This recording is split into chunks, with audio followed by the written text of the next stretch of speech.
मराठी बोलने वालों को ही मिलेगा ऑटो का परमिट। 1 नवंबर से लागू होगा नया फैसला। शिवसेना से परिवहन मंत्री बने दिवाकर रावते का ऐलान।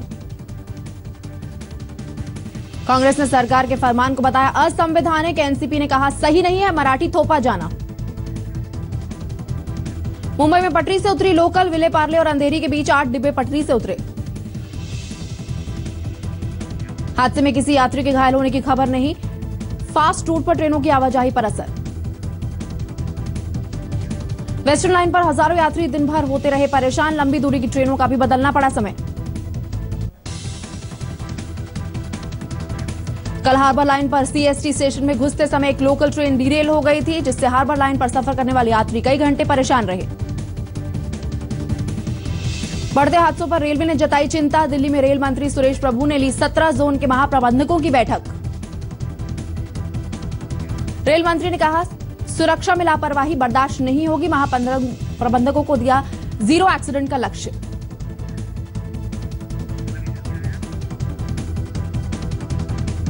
शीना मर्डर केस की निगरानी के लिए मुंबई के पूर्व पुलिस कमिश्नर राकेश मारिया को कोई आधिकारिक आदेश नहीं। पूछताछ के बाद अब चार्जशीट की तैयारी। बॉम्बे हाईकोर्ट ने बीएमसी से मांगी अवैध गणेश पंडालों की लिस्ट। साथ ही कोर्ट ने पूछा इनके खिलाफ क्या कार्रवाई की गई। 17 सितंबर से शुरू हो रहे गणेशोत्सव के लिए मुंबई पुलिस चौकस। 35,000 पुलिस बल को बंदोबस्त पर लगाया। महाराष्ट्र के सोलापुर में बनाए जा रहे हैं गणपति के गहने। राज्य भर में होती है सप्लाई। बॉम्बे हाईकोर्ट ने स्कूली छात्रों को चिक्की बांटने पर लगाई रोक। चिक्की के घटिया क्वालिटी के होने की शिकायतों पर कार्रवाई। चिक्की घोटाले में बॉम्बे हाईकोर्ट ने सरकार को दिया निर्देश। रोका जाए ठेकेदारों का भुगतान।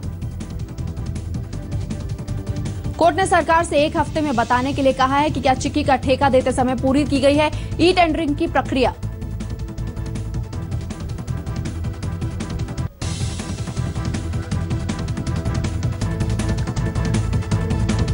बाला साहेब ठाकरे का नाम नेशनल हीरो की लिस्ट में करने की मांग। शिवसेना सांसद अरविंद सावंत ने मुख्यमंत्री देवेंद्र फडणवीस को लिखी चिट्ठी।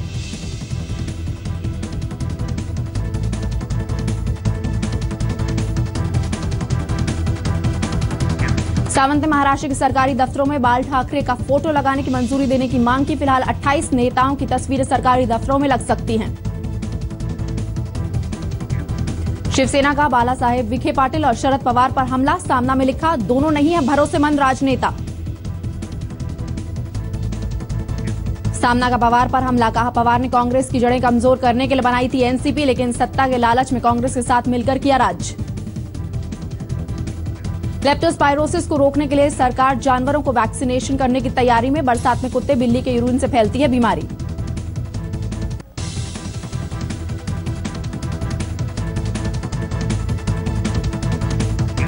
नाना पाटेकर के बाद बॉलीवुड अभिनेता अक्षय कुमार ने सूखा पीड़ित किसानों के लिए बढ़ाया मदद का हाथ। 90 लाख रुपए की चैरिटी। ये रकम अगले 6 महीने में किसानों को बांटी जाएगी। मराठवाड़ा में इस साल 660 से ज्यादा किसान कर चुके हैं आत्महत्या।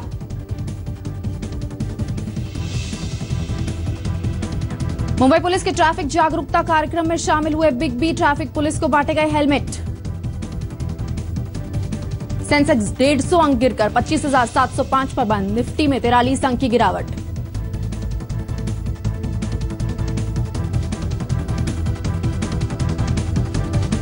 सोने के दाम में कमी आना जारी। 10 ग्राम सोने की कीमत हुई 25,910 रुपए। चांदी भी 35,000 के नीचे।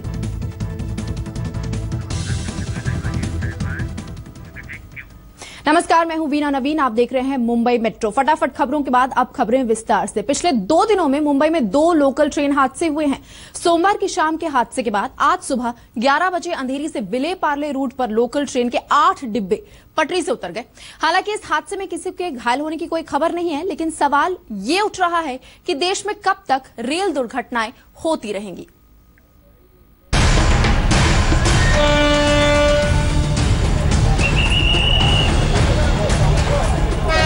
जिस वक्त मुंबई के सबसे व्यस्त रेल रूट पर सवारियों के हुजूम के साथ ये लोकल ट्रेन दौड़ रही थी, उसी वक्त इसके पहियों ने पटरी का साथ छोड़ दिया।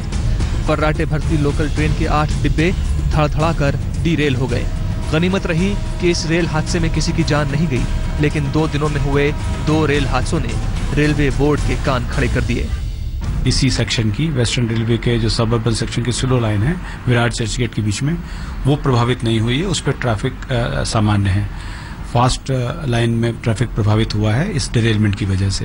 मुंबई में 45 लाख से ज्यादा यात्री हर रोज लोकल ट्रेन सेवा का इस्तेमाल करते हैं और यही वजह है कि ट्रेन की पटरियों से लेकर हर छोटी बड़ी चीज का रखरखाव बेहद अच्छे तरीके से किया जाता है। लेकिन इसके बावजूद सोमवार को और फिर मंगलवार को एक के बाद एक हुए पटरियों से बोगी के गिर जाने का ये हादसा अपने आप में बड़े सवाल खड़े करता है। अंधेरी और विले पार्ले के बीच हुए इस हादसे के बाद देर तक इस रूट पर ट्रेनों की आवाजाही बंद रही। ये रूट चर्चगेट, विरार और दक्षिणी मुंबई से जुड़ा है, जहां से भारी तादाद में लोग चलते हैं। हादसे के बाद रेलवे महाप्रबंधकों की आपात बैठक हुई, जिसमें हाल में हुए रेल हादसों पर चर्चा की गई। बैठक में रेल मंत्री के साथ रेलवे बोर्ड के सभी सदस्य मौजूद थे। स्पेस की रेस्ट्रिक्शन की वजह से वहाँ बहुत पुराना जो लेआउट है उसमें 8 डिग्री का कर्व था, जो इस टाइप के एक्सीडेंट्स के लिए प्रोन है। लेकिन अगर हम उसे बहुत अच्छी तरह मेंटेन करें तो वहाँ डिरेलमेंट नहीं होना चाहिए। बॉम्बे का सिस्टम बड़ा सेफ सिस्टम हम समझते हैं, लेकिन यह अनफॉर्चुनेट है। लेकिन जो बॉम्बे वेस्टर्न का हुआ उसके हम कारण देख के उस पर करेक्टिव एक्शन लेंगे। पिछली शाम ही सेंट्रल रेलवे की हार्बर लाइन पर बांद्रा से आ रही लोकल ट्रेन पटरी से उतर गई थी। ये हादसा तब हुआ था जब ट्रेन छत्रपति शिवाजी टर्मिनस में प्रवेश कर रही थी। उस हादसे में भी कोई हताहत नहीं हुआ था, लेकिन ट्रेनों की सेवा देर तक बाधित रही और असुरक्षा का भाव छाया रहा। मुंबई से विद्या के साथ सिद्धार्थ, दिल्ली आज तक। महाराष्ट्र की देवेंद्र फडणवीस सरकार ने एक और मराठी फरमान जारी कर दिया है। परिवहन मंत्री दिवाकर रावते ने ऐलान किया है कि मराठी न आने वालों को अब ऑटो परमिट नहीं मिलेगा, यानी कि मुंबई में सिर्फ वही ऑटो चलाएंगे जो मराठी बोल सकते हैं। हालांकि विपक्ष ने सरकार के इस फैसले पर निशाना साधा है।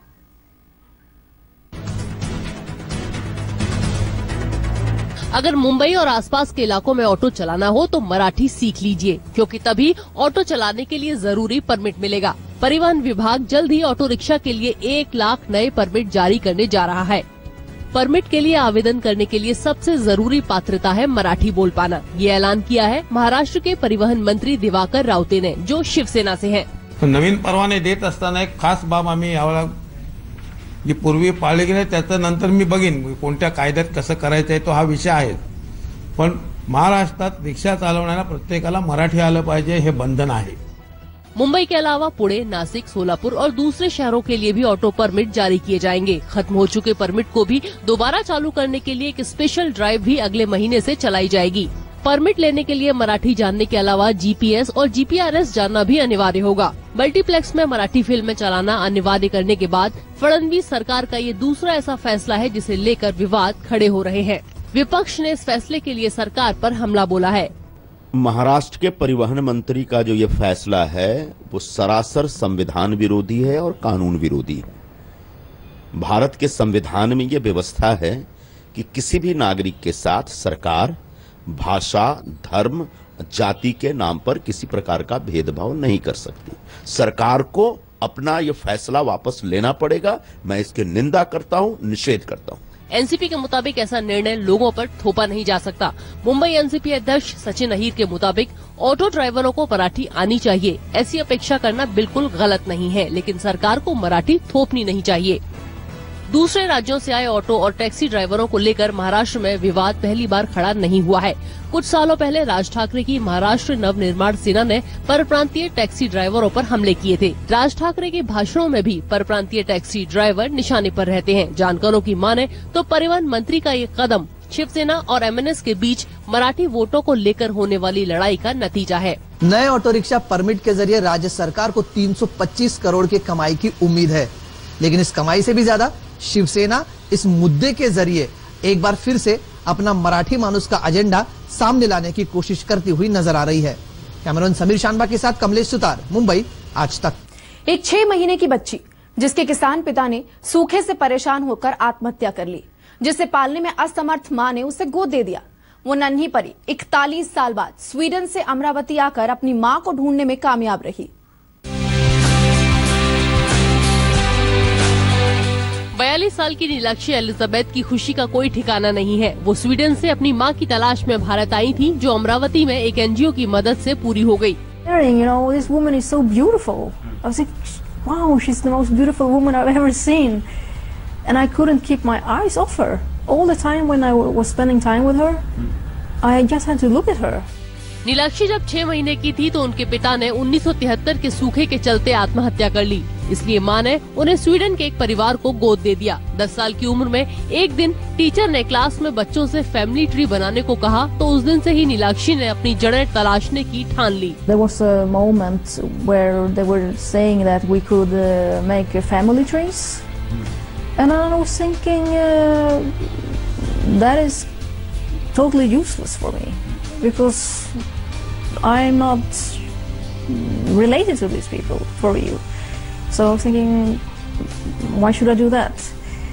While my classmates were very interested and they were thinking about it, but I Neelakshi ने अपनी मां को खूब सारी शॉपिंग भी करवाई। हालांकि भाषा के अंतर की वजह से दोनों बात नहीं कर पाई, लेकिन आंखों ने सारे जज्बात बयां कर दिए। 42 सालों के बाद नीलाक्षी ने उसे जन्म देने वाली मां को आखिरकार ढूंढ ही निकाला और मां से बिछड़ने की असली वजह जानने के बाद विदर्भ के अकाल पीड़ित किसानों के लिए स्वीडन से मदद लाने की उसने ठान ली है। कैमरामैन गोपाल हरने के साथ पंकज खेलकर, पुणे, आज तक। मुंबई मेट्रो में आज बस इतना ही। फिलहाल मुझे दीजिए इजाजत, लेकिन देश और दुनिया की बाकी खबरों के लिए आप देखते रहिए आज तक।